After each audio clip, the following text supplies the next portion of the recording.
Hello, everybody. Welcome back to Politically Black with Zach, where today we're talking to Rashaun Kemp, who is running for Georgia State Senate seat District 38.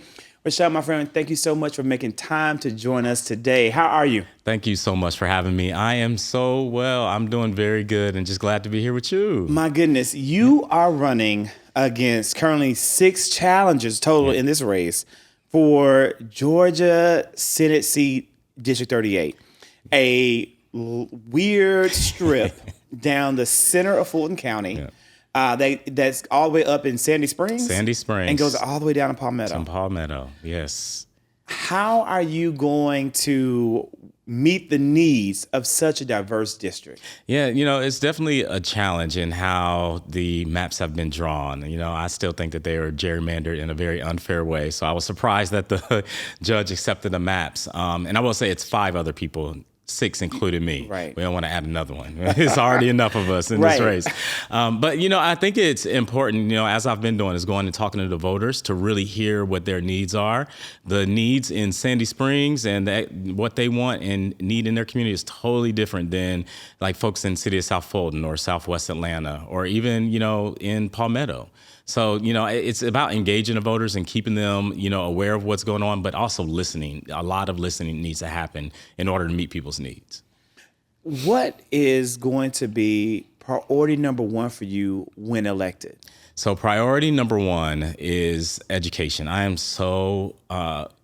Education is so critically important to me because I truly believe that education was my opportunity to come out of, in many ways, a very traumatic childhood. I was blessed enough to be raised by my great-grandmother, who I say was my saving grace in my life, period, literally and figuratively. And I really believe that for her and her passion in pushing me towards being good in school, and that kind of became my escape. I see what happens when children get a really good education, when they have great teachers in front of them. So priority number 1 is to get more money into our schools. And one, it is creating an opportunity rate where schools that have high populations of students that are in need economically, to get them extra funding. I think that is something that hopefully we can, find some, common ground with Republicans on, because this will impact rural communities as well. So that would be priority number 1, is to focus on education. How would you categorize Georgia's current educational landscape?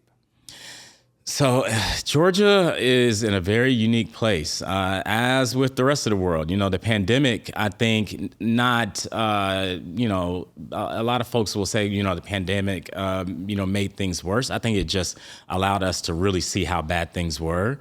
I think that we are missing an opportunity by just going back to education as normal, instead of like finding an opportunity to really educate kids in a 21st century kind of way.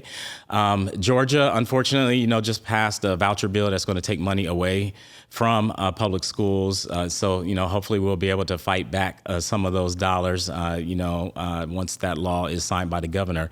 But ultimately, seeing the, reading levels of students across the country, especially kids that look like us, we have a lot of work to do. And we have a lot of just getting back to the basics that need to happen to ensure that our kids get a solid foundation of success. So one thing about you is that you currently you've done a lot of work in education. Yeah. How do you feel that background and your career experiences are going to benefit the people of Georgia? Yeah, so, I'm a former high school principal. I started off in education ever since I graduated from college. And I think my experience allows me to really see what happens inside our schools from a classroom level and from a building level, and even from the stance of being a government official. I worked in the Ohio Department of Education's education department, so had to enforce laws, and implement those laws. So I think my experience gives me a really good driver's seat,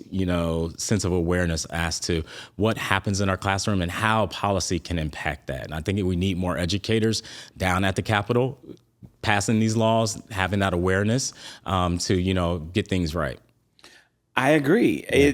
We need more educators in places of power in general, because Absolutely. They have a heart for service and they understand the long-term picture of short-term decisions. And I Right. think that I agree with you 100%, that we definitely need more of that.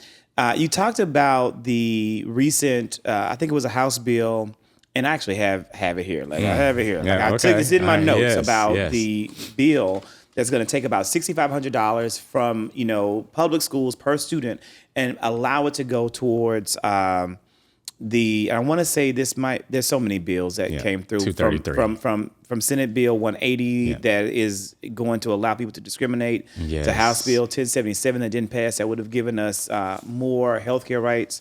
And I want to say that we're looking at Senate Bill 233. correct. Yeah. That is going to pass. It was one of our governor's priorities. Yes. Did Democrats who are currently in office do enough? I feel like they did. I feel like they fought back, and I'm aware that even behind the scenes, folks were, trying to peel off enough Republican votes to kill that bill. Evidence in the fact that last year that bill did not pass, and it was because of Democrats and also rural Republicans that did not want that voucher bill. Things get different when you have the leadership from the governor to the lieutenant governor really pushing a bill. It's really hard for the rank and file to buck that, and I think that Democrats continue to try to educate folks, try to engage folks in the community, and really fought hard against it, and just ultimately weren't able to be successful this go around. That $6,500 to me is a red herring, because that's not going to be enough for a family, especially the families that need it, to be able to send their Right. children to private school. But it'll be a nice little vacation for the family that can. That's right. So Yep. those who already have what they need to be able to easily afford the cost of a private school education, a high quality private school education, are now going to get money back in their pockets and and they'll use some of it maybe to donate to candidates who made this happen for Yeah, them. that's And the right. rest they'll use to go to Yeah, they're going to Disney Europe or World. something. No, they'll go to Disney World. Yeah, they'll go to They'll go to Disney Disney World. World Okay, so they all can right. support the Florida Yeah. economy under No, that's Governor true. Ron Lord, DeSantis. yes. Yeah. So, and I think it's really unfortunate. So, and once again, the children who need the funds the most are the ones who will be going without. That's right. There is definitely a lot of work that Democrats have to do in this state. What do you think is the most urgent thing that Georgia Democrats can do or need to do to once again at least have at least one Democrat in statewide office? Yeah, it's folks like me that are in strong Democratic seats. I fully expect that I am going to win in May. We may end up in a runoff with so many folks in the race, but I believe it's incumbent on people like me that are in strong Democratic seats to get out and work and get folks elected in other parts of the state. I know that you spoke with Ashwin today, who's in a Republican-held seat. We have to start flipping these seats and also getting people to come out to vote. I am, a little concerned about the lack of motivation and excitement and enthusiasm this go round. But we need to continue to elect younger, more progressive, and engaging Democrats to help to get people out and excited about the election process. I agree 100%, but how do we do that? Because I agree with you. I'm Yeah. not seeing the excitement out there. I'm seeing I'm seeing a new level or a new type of voter suppression afoot. Sadly, it is. How do we combat that, especially with young voters who are saying, I voted in one political cycle, I wanted 21 things to happen, they didn't happen in 3 years, and now I'm not voting? We have to listen to young people. I was just at Georgia Tech a couple weeks ago, and I'll be going back this week. We have to engage them. We have to go to where they are, making sure that we are educating them and informing them about elections. We have to continue to get people to see that it's not just the presidential election that matters. Young people, they need to be, listened to. You see things from TikTok bans to the issues in Palestine and Israel. The young people are passionate about things. We just have to listen to them and hear what they're passionate about and address the issues that they truly care about. I agree. Yeah. But sometimes that can be easier said than Absolutely. done. But Yeah. it's a level of work that needs to happen that I don't Absolutely. think is happening. Yeah. Maybe we can see people bring more young people into political positions, into campaigns, into organizing efforts that would then give us benefits and yield throughout to really build and create a true blue wall in Metro Atlanta that will carry us from election to election to election in the upcoming cycles. Absolutely. What is your greatest need at the moment? So when people are watching this and they're thinking about how can I support Rashaun? This man has a vision. I want to see him in this seat. What is needed?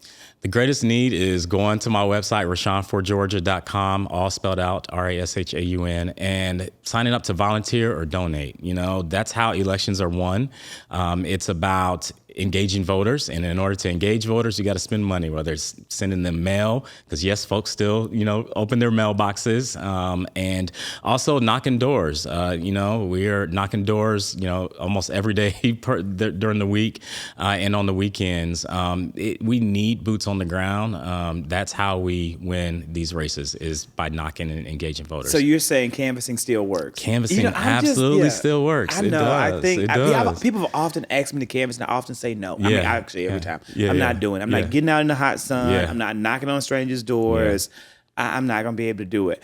Because I always say to myself, it doesn't work. I always say to myself, I can make one TikTok and I can reach 30,000 Georgians as opposed to spending a full day knocking on 100 doors. But I kind of think that it's that personalized. Now I'm kind of reconsidering that it's that personalized touch that really makes a difference.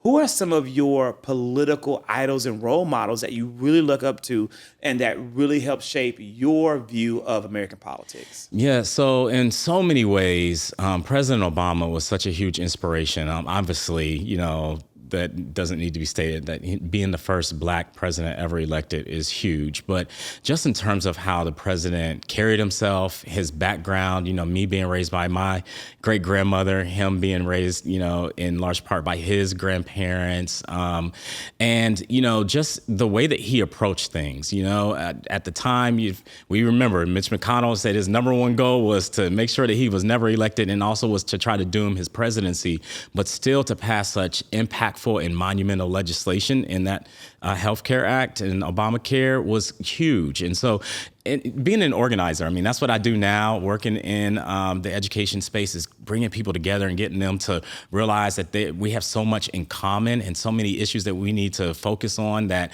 are going to impact our lives, that we need to, quit being so divisive. Obviously, the horrible reaction was Donald Trump being elected, but Barack Obama was a huge inspiration politically. Well, to me. yeah, it was, but it's also a factor of people ignoring what's obviously happening right in front of them and not being proactive in combating it. That's right.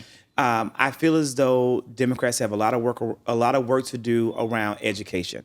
We have to learn how to educate people and bring them along with us. Yep. So often we're catering to the base, or we're catering to people who think like us and believe what we believe, and saying these other people are just not, they're dumb. They're stupid. They don't get it. Yep. And I'm guilty of it too. I'm quick to say or feel that way in my heart. I don't say it out loud, but I feel it in my heart. Instead of really trying to just work to educate, reach around and do the work of saying, let's bring you along with us. Because at the end of the day, if you don't vote for these candidates who believe these things will never come into play. And so you talked about Ohio. Yes. And you're working in Ohio. Are you from Ohio? I'm originally from Ohio, Columbus, Ohio. From Columbus, Ohio. One thing I want to see the National Democratic Party do is spend some time studying Sherrod Brown. Is that what I think? Sherrod Brown. Sherrod Brown. Yeah. I don't understand how he is able to exist in Ohio. Yeah. And I think that he really indicates that Ohio isn't what America thinks that it is. That's right. Now, I see Ohio based upon how the world, how media portrays Ohio, but yet you have the most progressive senator in the United States representing the state of Ohio. Yeah. This man is, to be fair, I hate to say it, but he's more progressive than Bernie Sanders. But people don't know that. Effective. So because he is so effective, what do you, because you're from there, maybe I want to know, what is his secret to success? How does he keep winning in a red state? He is so relatable. Also that voice. The voice is so recognizable, that raspy voice. But I think Sherrod Brown is such a relatable person and somebody that truly engages voters, like we've been talking about right now. He truly engages voters and works to really get to know them and the issues that they care about. I definitely think that is what keeps him being reelected. Yeah. Okay, so again, I can't miss the opportunity to talk to someone from the Buckeye State and not talk about Brown and what Democrats on a larger scale could learn from him as a model. I want to say that this has been a great time with you. I appreciate you making space and being here with us. We're counting down to May 21st and to what we know will be a victory. Yes. And then possibly a runoff. Is there a final message that you want to give to the voters of Georgia's 38th? Just want to thank you, and I want to say to the voters in Georgia 38, better is before us. I truly believe that I am the most qualified, experienced, and connected candidate in this race. When I say connected, connecting to the voters. I think that's so important. As we just talked about Sherrod Brown, visit my website, RashaunForGeorgia.com, to learn more, and hopefully we'll get out there with you and knock some doors. And make some calls. And also make some TikToks and some social TikTok, media posts. right. We're going to do it all. Brother. Thank you so much, my friend. I appreciate you. And I'll talk to you soon. Thank you.